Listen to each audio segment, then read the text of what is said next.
반갑습니다, 여러분.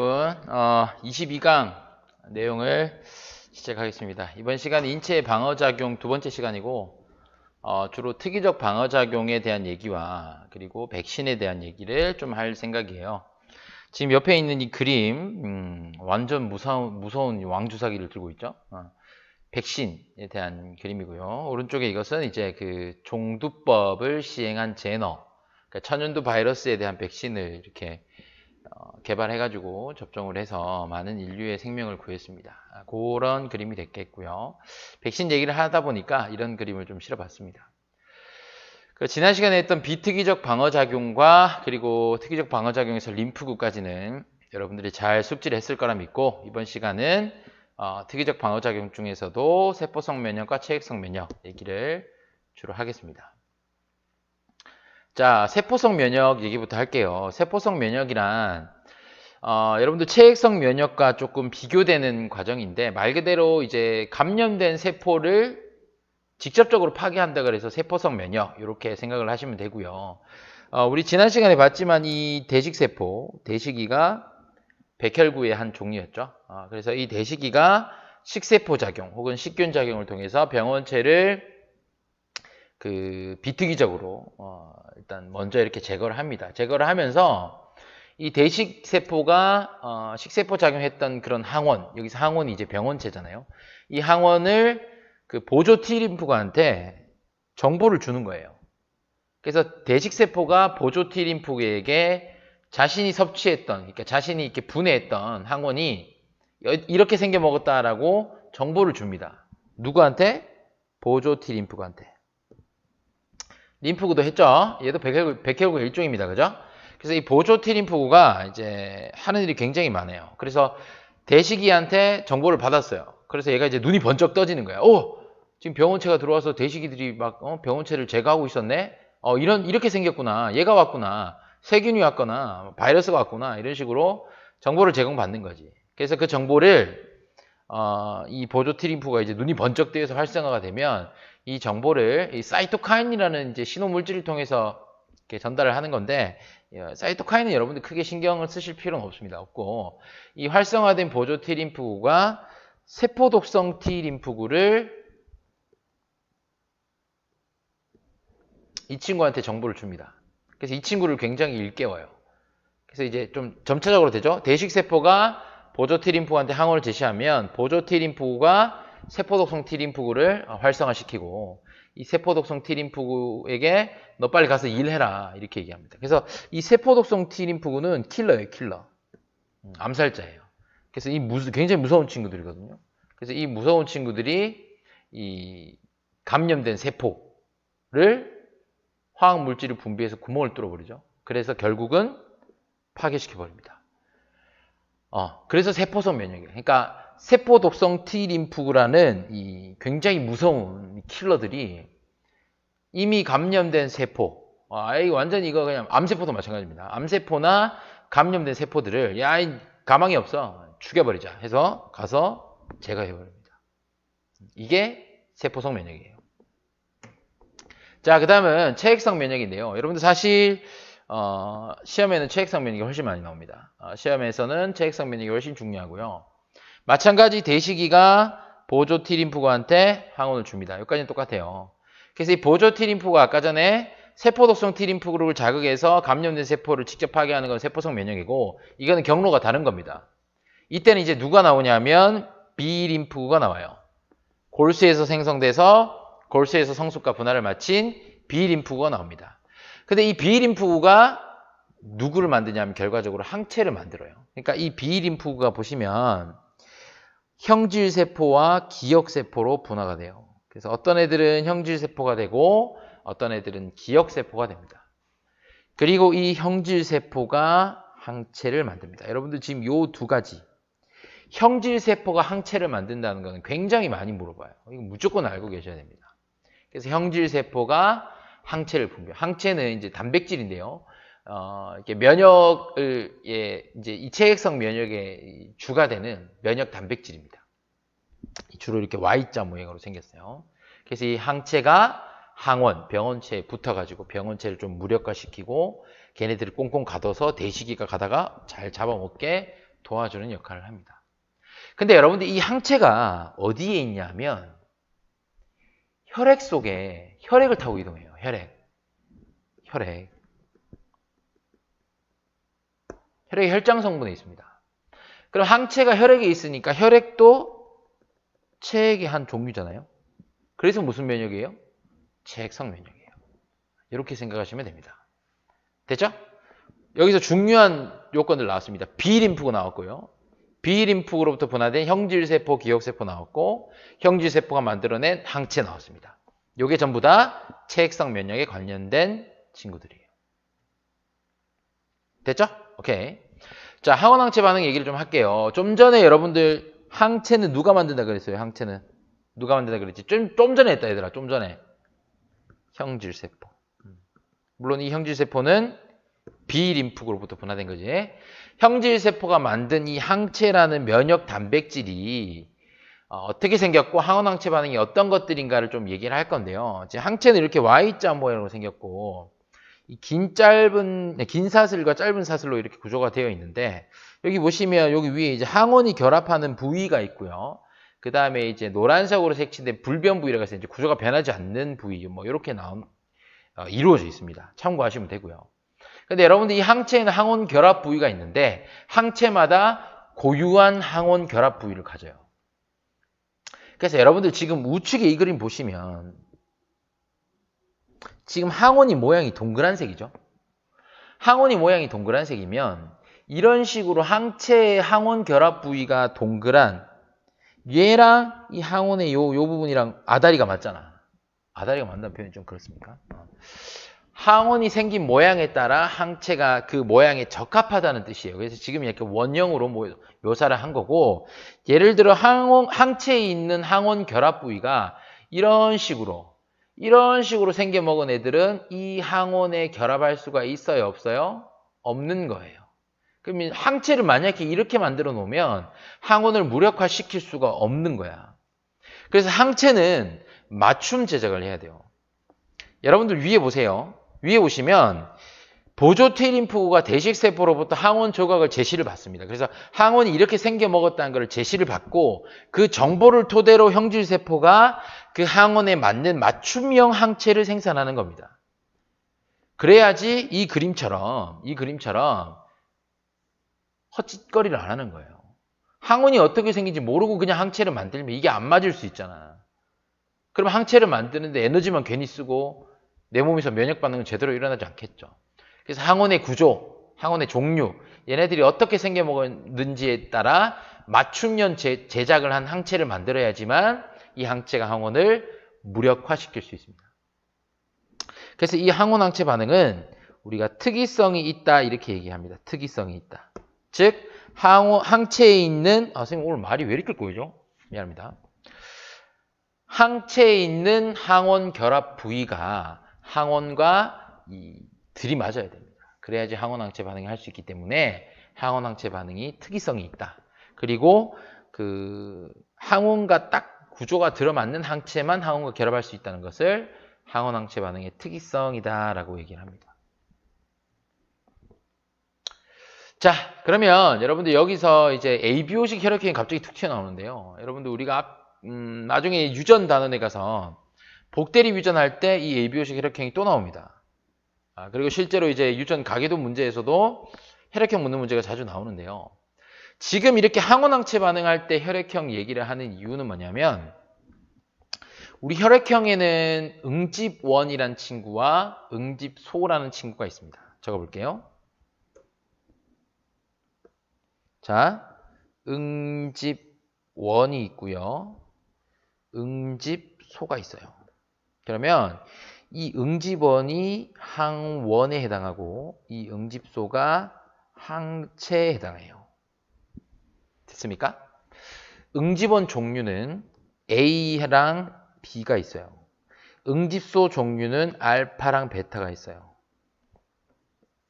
자, 여러분들 A라는 응집원이 어떤 응집소와 응집하겠어요? 당연히 알파랑 응집합니다. 이게 서로 항원항체 반응이 맞다는 거예요. B라는 응집원은 응집소 베타와 만납니다. 자, 그러면 이 응집원은 어디 있냐면 적혈구 표면에 있고요. 응집소는 혈장이라고 표현할게요. 혹은 뭐 혈청이라고도 얘기하는데 둘이 거의 비슷합니다. 그 혈액 응고 성분만 빼면 혈청이거든요. 그래서 혈장 혹은 혈청에 응집소가 존재합니다. 자, 그럼 보세요, 여러분들. 지금 이 적혈구 표면에 동그란 항원, 얘가 응집원이야. 세모 항원, 얘가 응집원이야. 그럼 너네 한번 보자. 응집소 알파랑 맞는 응집원이 A라 그랬지. 그러면 이 응집소 알파라는 항체 항원 결합 부위가 동그라미니까 응집원 A가 이 동그라미겠죠. 이렇게 여러분들이 생각할 수 있었어야 돼요. 즉, 이 파란색 동그라미, 나머지도 마찬가지입니다. 여기 있는 것도 마찬가지예요. 얘가 응집원 A를 의미해요. 그래야 응집소 알파 얘랑 이게 맞겠죠. 됐습니까? 자, 지금 이 그림에서 응집소 베타는 이렇게 각지게 그렸어요. 약간 세모. 그러면 응집원 B는 이 응집소 베타와 맞아야 되니까 요 세모가 응집원 B라는 거예요. 됐어요? 자, 그러면 제일 오른쪽에 봅시다. 이 친구는 적혈구에 항원이 두 종류나 있네. 응집원 A도 있고, A 빨간색으로 표시할게. 응집원 A도 있고, 응집원 B도 있어. 둘 다 있어. 이런 친구도 있을 거지. 이런 친구도 있어요. 여러분 정리하겠습니다. 자, 적혈구 표면에 응집원 A만 있는 친구들을 우리는 A형이라고 부릅니다. 선생님 A형입니다. 적혈구 표면에 응집원 B만 가진 친구들을 우리는 B형이라고 하고요. 감이 왔죠? 응집원 A와 응집원 B를 동시에 가지는 친구들, 그런 사람들은 AB형입니다. 그러니까 여러분들 사실 우리가 혈액형 가지고 얘기를 굉장히 많이 하는데 선생님 굉장히 싫어하는 것 중에 하나가 너 혈액형 뭐야? A형이야. 나랑 안 맞아. 나는 뭐 B형인데. 뭐 이 말도 안 되는 소리를 하고 있는 거지, 그지? 여러분들 혈액형과 성격은 아무런 관련이 없고 거기에 대한 과학적인 객관적인 데이터는 없습니다. 그거는 말이 안 되는 과학이 아닙니다, 여러분. 여러분 지금 보세요. 지금 여러분들이 보고 있는 게 과학이에요. 즉 ABO 타입이라고 우리가 얘기하는 그 ABO식 혈액형은 뭐 차이예요? 물론 이게 다 유전된 거지만 혈액형, 그러니까 내 혈액에 적혈구막에 있는 응집원의 종류에 따라 우리가 A형, B형, AB형, O형을 구분하는 거지 그게 성격과는 관련이 없습니다. 그런 거 좀 믿지 마시고요. 재미로 하는 거예요, 재미로. 자, 그럼 이것처럼 적혈구 표면에 지금 응집원 AB가 둘 다 없다. 사실 여러분 적혈구 표면에 ABO식 혈액형 관련된 이런 응집원 항원만 있는 건 아니거든요. 그래서 이 적혈구 표면에 응집원 A, B가 둘 다 없다. 그럼 비어 있다. 없다 해서 O형. 이렇게 됩니다. 됐죠? 오케이. 그럼 O형인 사람은 이 O형인 사람은 응집원은 없어요. 표를 그려볼까요? 옆에가 좀 물리네요. 여기는 그 응집원, 원이라고 적을게요. 여기는 응집소, 이렇게만 적을게요. 얘는 A만 있죠? 얘는 B만 있고 얘는 A, B 둘 다 있습니다. 자, 그러면 O형이라는 사람은 그 사람들의 혈장에 보면 응집소는 알파랑 베타를 둘 다 가져요. 자, 근데 여러분 보세요. A형이라는 사람 만약에 알파를 가지면 어떻게 될까요? 저들끼리 응집해서 응집하면 좋은 게 아니야. 이게 혈액이 응집한다는 것은 들러붙어서 덩어리를 형성하기 때문에 피가 안 통하겠죠. 굉장히 큰일 납니다, 여러분. 얘는 베타를 가지고 있습니다. 얘가 알파를 가지고 있고요. AB형은 응집소를 가지고 있지 않습니다. 자, 선생님이 A형이라고 그랬어요. 그럼 선생님의 혈액에 적혈구 표면에는 응집원 A가 있고 선생님 혈액의 혈장에는 응집소 베타가 있어요. 그래서 선생님 혈액과 B형의 혈액을 섞으면 내 응집원과 이 친구의 알파, 이 친구의 응집원 B와 나의 베타 이게 서로 응집이 돼서 큰일 나는 겁니다. 그래서 혈액형 다른 사람끼리는 수혈을 하지 못하는 거예요. 이해되시겠습니까? 그래서 여러분들이 정리를 좀 해두시고요. 결과적으로 응집원, 응집소를 항원, 항체로 볼 수 있는 시각이 필요하고, 그러니까 응집원 A와 응집소 알파라, 그리고 응집원 B와 응집소 베타가 응집되는데 하나의 개체에서 응집되는 걸 가질 수 없어요. 즉 AB형인 사람은 응집원 A, B를 둘 다 가지니까 이런 사람 응집소가 있으면 안 되구나. 이렇게 생각하세요. 그리고 A형인 사람은 응집원 A를 가지니까 나는 베타가 있어야겠네. 이렇게 생각하시면 됩니다. 그래서 이 표를 보시면 각각 혈액형별로 응집원, 응집소를 이렇게 가지고 있구나. 그래서 혈액형이 다른 것끼리 섞으면 응집 반응이 일어나는구나 라고 여러분들이 이해할 수 있으면 좋겠습니다.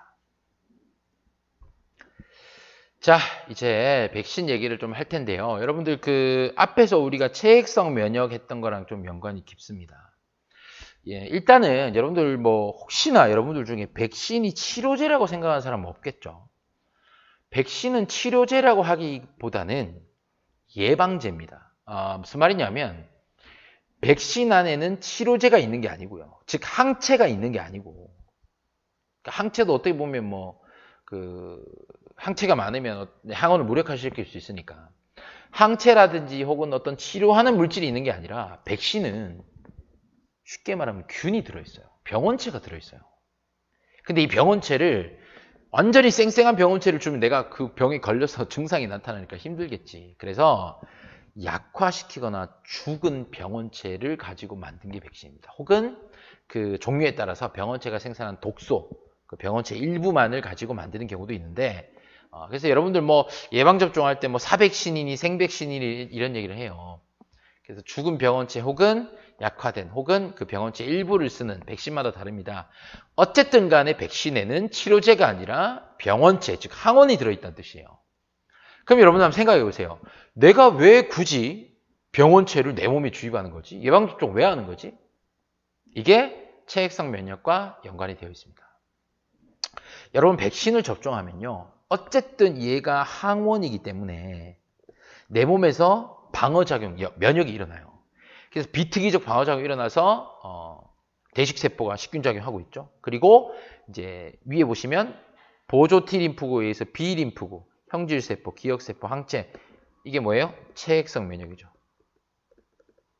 그래서 특이적 방어작용에서 체액성 면역이 일어나서 항체를 만들어가지고 이 항체를 통해 항원을 무력화시키는 작용이 일어납니다.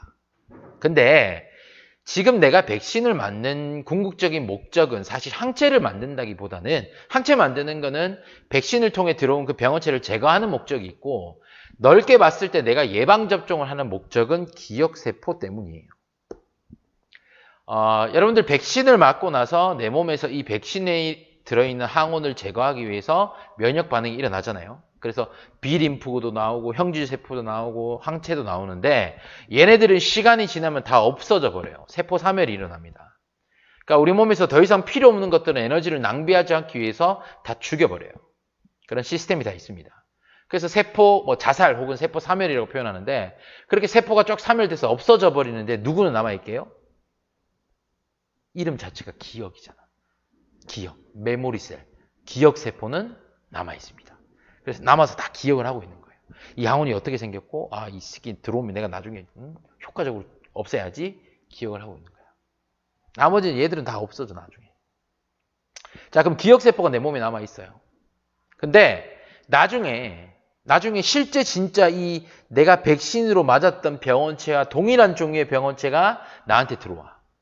그러면 또 그 비특이적 방어작용부터 해서 대식이하고 보존 T림프 와서 B림프 깨워가지고 형질세포 이게 아니라 바로 누구부터 시작하냐?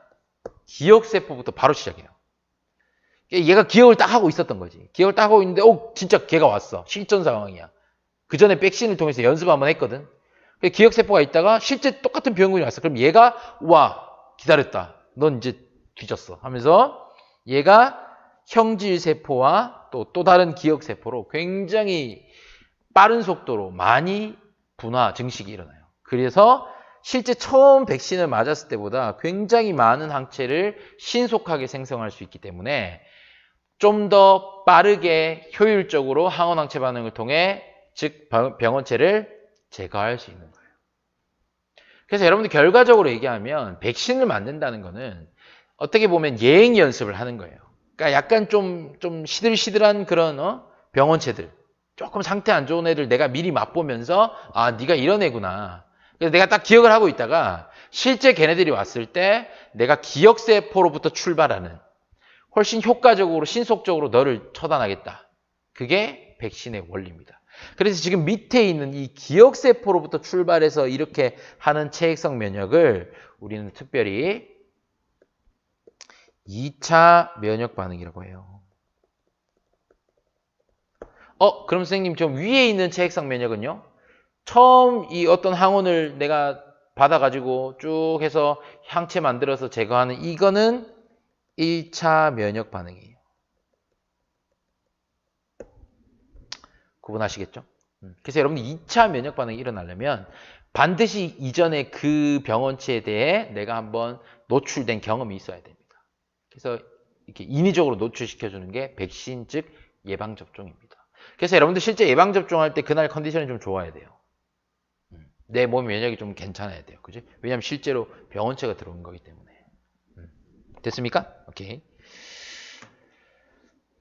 자, 똑같은 얘기입니다. 1차 면역 반응, 2차 면역 반응 얘기를 그래프를 가지고 좀 할게요. 이게 시험에 많이 나오기 때문에 그래프를 가지고 좀 얘기를 하겠습니다. 아이고.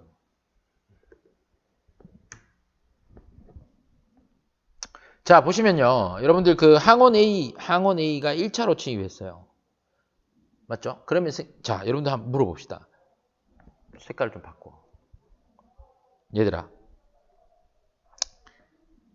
요 구간에 뭐 일어나고 있냐, 이 구간.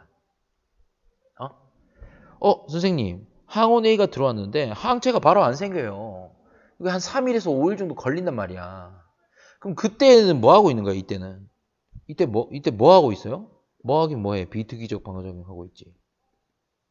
비특이적 방어작용. 물불 안 가리고 뭐 그냥 비특이적 방어작용이 일어나고 있어요. 그리고 어쨌든 항체를 만든다는 건 체액성 면역인데 항체를 만들려면 보조 T림프가 와서 대시기하고 해가지고 커넥션해서 정보 제공받고 보조 T림프가 B림프구 막 깨워가지고 야 일어나 너 빨리 이래 또 B림프구 막 정신 차려서 막 형질세포 기억세포로 분화되고 항체 만들고 시간이 좀 걸립니다. 3에서 5일 정도 걸려요 보통. 그러니까 항원이 내 몸에 들어왔을 때 좀 1차적으로 좀 먼저 물불 가리지 않고 병원체의 공통적인 특성을 인식해서 면역하는 것을 비특이적 방어작용 앞에서 했죠.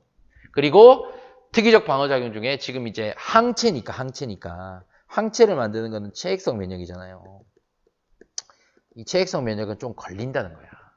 그래서 3일 이상 5일쯤 지나니까 이제 항체가 쭉 농도가 높아집니다. 그러면 이때 이 구간에서는 지금 특이적 방어작용, 즉 체액성 면역이 일어나고 있는 거예요.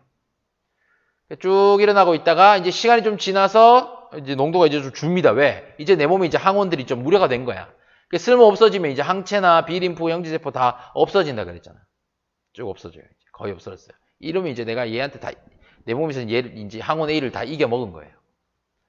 근데 시간이 좀 지나서 항원 A가 똑같은 게 2차적으로 침입했어요. 그럼 여러분들 이 항원 A가 1차 침입했던 게 마치 백신을 맞은 효과가 되는 거예요. 그러면 내가 이 항원 A가 1차 침입되면서 내 몸속에 기억세포가 남아있어. 그래서 똑같은 항원이 2차적으로 침입하면 이제는 기억세포부터 바로 출발하는 그래서 항체가 생기는 농도의 기울기나 이런 게 굉장히 높죠. 그러니까 속도가 굉장히 빠르게 많이 생긴다는 뜻이야. 그게 2차 면역 반응. 2차 면역 반응입니다. 어마어마하죠, 그죠, 그래프가. 그래서 여러분들 이런 그래프 보면, 이거 지금 2차 면역이 일어났네. 그럼 내가 그 전에 기억세포 내가 만들어 놨네. 이렇게 가는 거예요. 됐습니까? 자, 근데 여기서 주의할 점은, 지금 B도 들어왔거든요. 그러니까 A와 B를 요 때는 같이 넣어줬어요. 근데 여기서 보면 A는 A고 B는 B 따로야. 왜? 항원항체 반응의 특이성. 그러니까 항원 A와 항원 B가 다르기 때문에 내가 지금 그 전에 항원 A가 1차 침입에서 만들어 놓은 것은 항원 A에 대한 기억세포만 있지 B는 지금 처음인 거예요. 그럼 마치 이때처럼 B는 처음 들어온 거예요. 그러니까 똑같이 비트기적 방어작용이 일어나고 항체가 이제 처음 천천히 만들어지는 얘랑 그래프가 좀 유사하죠. 그래서 B에 대한 1차 면역 반응이 일어나는 겁니다. 그래서 여러분들이 이 그래프를 보시면 크게 두 가지를 캐치해야 됩니다. 첫 번째는 A에 대한 1차 침입, 2차 침입 때 이 기울기가 다르고 속도가 완전히 다르네. 얘는 A에 대한 2차 면역 반응, 얘는 A에 대한 2차 면역 반응. 기억세포 만들어졌었구나. 근데 두 번째는 A, B를 같이 넣어줬는데 B는 A랑 전혀 따로 놀지. 왜? 항원 항체 반응의 특이성. 항원 A와 B가 다르기 때문에 항원 A에 대해 만든 항체는 B에는 쓸 수 없는 거예요. 그렇기 때문에 A는 이전에 한번 들어와서 2차 침입이 되지만 B는 1차 침입이 되기 때문에 A와 1차 침입과 비슷한 양상이 일어난다는 거지. 여러분들이 이것을 정리를 해 두셔야 됩니다. 되겠죠? 이해했을 거라고 믿고 있습니다, 여러분. 자, 오늘 내용은 여기까지거든요. 그래서 여러분 간단하게 정리하고 이번 강의를 마치겠습니다. 자, 오늘 배운 내용 첫 번째. 여러분들 그 특이적 방어작용 중에 두 가지를 얘기했었습니다. 첫 번째는 세포성 면역이에요. 그리고 두 번째가 체액성 면역입니다. 그렇죠? 자, 여러분들 세포성 면역할 때는 어떤 애들 나왔어요? 뭐 보조 T림프구 대식세포는 공통적으로 나왔으니까 세포 독성 T림프구 이 친구가 나와요. 그래서 이 친구가 감염된 세포 그 자체를 죽여버리는 게 세포성 면역. 끝. 할 게 없습니다. 그래서 우리한테는 얘가 중요하다 그랬죠? 체액성 면역은 어떤 애들 나와요? B림프구 나왔고요. 그 다음에 형질세포 나왔고요. 그 다음에 기억세포 나왔었습니다. 그렇죠? 그리고 이 체액성 면역은 여러분들 또 두 가지로 나뉘었어요. 1차 면역 반응과 2차 면역 반응으로 나왔습니다. 그죠? 1차 면역 반응은 이제 이 어떤 항원에 대해서 처음 이 항원이 침입해서 물론 비특이적 방어작용도 일어나고 세포성 면역도 일어나겠지만 3일에서 5일 정도 뒤에 항체가 이제 생기기 시작해서 항원 항체 반응이 일어나서 항원을 무력화시키는 그게 1차 면역 반응. 근데 이 1차 면역 반응에서 여러분들 2차 면역 반응으로 넘어가려면 누가 반드시 필요하지?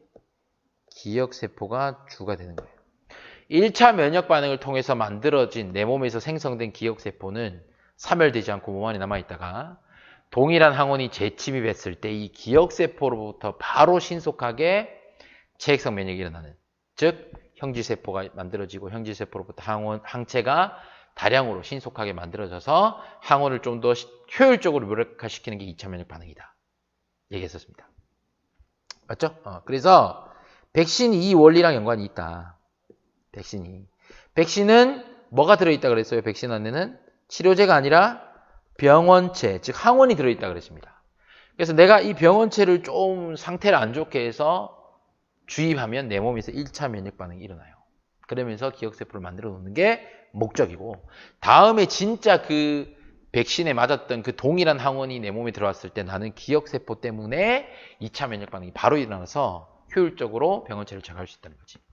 자, 여러분들 독감 예방접종 매년 하십니까? 근데 여러분들 여기서 중요한 쟁점은 예방접종을 했다 그래서 독감이 안 걸린다 X입니다. 반대로 예방접종을 안 했다고 해서 독감이 걸린다 X입니다. 사람마다 달라요. 케바케입니다. 근데 과학적으로 봤을 때는 백신을 맞는 것이 그 병에 안 걸릴, 혹은 걸려도 내가 증상도 안 나타나고 알아서 내 몸에서 없어질 확률이 높습니다. 왜? 2차 면역 반응이 일어나니까요. 예방접종을 한 사람은, 백신을 내 몸에 한번 집어넣은 사람은 기억세포를 가지고 있기 때문에 나중에 실전 상황에서 2차 면역 반응이 바로 일어나고, 근데 백신 안 맞은 사람은 나중에 실전 상황에서 처음부터 해야 되기 때문에 효율성이 다를 수 있지만 워낙 개인차가 있다 보니까 무조건 예방접종 한다고 뭐 독감 안 걸린다 이렇진 않습니다만 맞는 게 좋은 거죠. 백신을 맞는 게 훨씬 유리합니다. 유리하고요. 그 다음에 이제 지금 코로나 때문에 여러분들 굉장히 이런 우리가 면역계 굉장히 관련 깊은 지금 현재 상황에 살고 있는데요. 여러분들 어떤 집단 면역적인 그런 개념에서 봤을 때는 국가에서 지정한 백신들이 있어요. 국가에서 이것들은 맞아라. 그리고 이거는 뭐 권장이다 하면 가급적이면 맞는 것이 좋습니다. 최근에 몇 년 전에 뭐 아나키라고 뭐 그런 것들도 좀 논란이 됐었고, 그러니까 아마 우리나라뿐만 아니라 백신을 거부하는 운동들이 좀 논란이 있었는데 WHO라든지 뭐 의사협회나 이런 데서 굉장히 우려를 나타냈었어요. 정말 과학적으로 정말 이렇게 좀 객관적인 데이터가 아닌 좀 주관적인 색깔을 띠고 몇몇 사람들이 그런 주장을 해가지고 거기에 좀 휩쓸리는 것들이 있었는데 백신은 굉장히 오랜 역사에서 그 안정성이라든지 또 집단 면역 체제에서 그런 어떤 중요한 것들이 굉장히 검증이 많이 되어 왔습니다. 역사적으로 봤을 때도요. 백신이 개발되고 이 백신을 통해서 어떤 그 특정한 질병의 발병률이 현저하게 낮아진 사례가 굉장히 많아요. 그래서 여러분들 우리가 여러분들 오늘 이걸 배웠잖아요. 그래서 백신을 뭐 여러분들 뭐 굳이 뭐 이런 거부 운동을 할 이유도 없지만 이런 과학적인 원리들을 배우셨으니까 그런 것들을 생활 속에서도 잘 정리하시길 바라고요. 뭐 종류에 따라 매년 접종해야 되는 예방 접종도 있고 삶에서 딱 한 번만 해야 되는 것도 있습니다. 또 병원체 종류에 따라 좀 다를 수 있는데 그래서 여러분들이 백신의 원리를 잘 인지를 하시고 이해를 하셔가지고 그것들이 좀 도움이 됐으면 좋겠다는 생각을 좀 해봅니다. 그래서 오늘 수업은 여러분 여기까지 하고요. 그래서 나머지 여러분들 좀 세부적인 사항들 여러분들이 또 외워야 될 건 외워야 됩니다. 외워야 되고 또 이해할 건 이해하고요. 정리해서 연결시킬 것들은 또 연결시키고 정리를 잘 해주시고 어쨌든 여기까지가 여러분들 우리 생명과학 1의 3단원 개념 내용이 다 끝났습니다.